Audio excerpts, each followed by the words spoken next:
Sure. There are a wide variety of approaches people are trying, and from my vantage point, I'm not totally sure where's getting the most research dollars, but the ones that seem to sort of, cross my position of awareness the most often are probably gene editing and then small molecule therapeutics to sort of manipulate, the cell, whether it's senolytics, which is sort of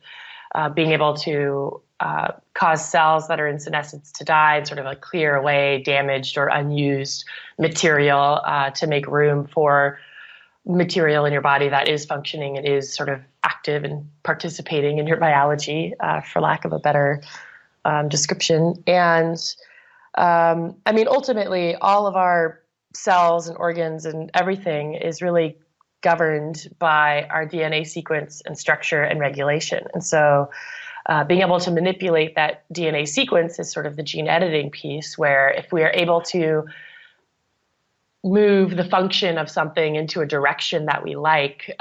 or, repair, which is a big one, if we accumulate DNA mutations over our lifetime, if we're able to deliver therapeutics that are gene therapy oriented, that sort of fix some of the mutations we accumulate that build up over time and keep us from functioning as efficiently. I think that's definitely a huge area of research, and that's definitely something that I think we'll see. I also think that with the rise of DNA sequencing technology and the paired sort of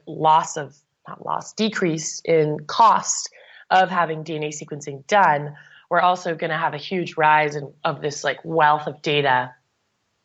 in the DNA sphere, where individuals are going to have their genome sequenced. Individuals are going to have their genome sequenced at a much greater rate. I think in the next,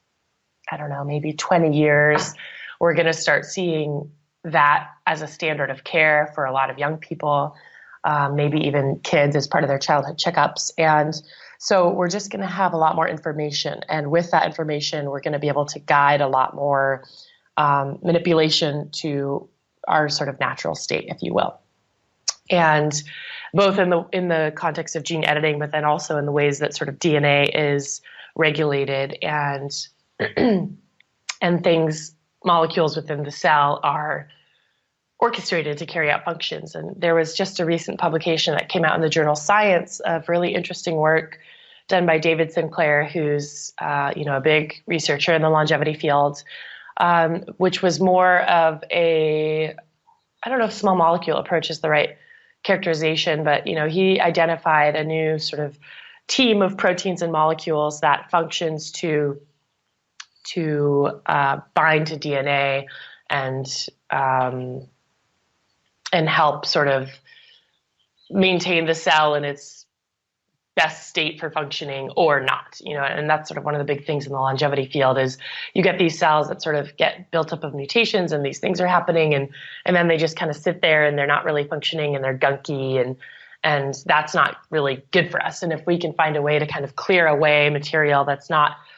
serving us, or clear away the cells that isn't serving us, and that's really going to help us be healthier. And so he identified two new proteins and a new sort of structural relationship of these molecules in the cell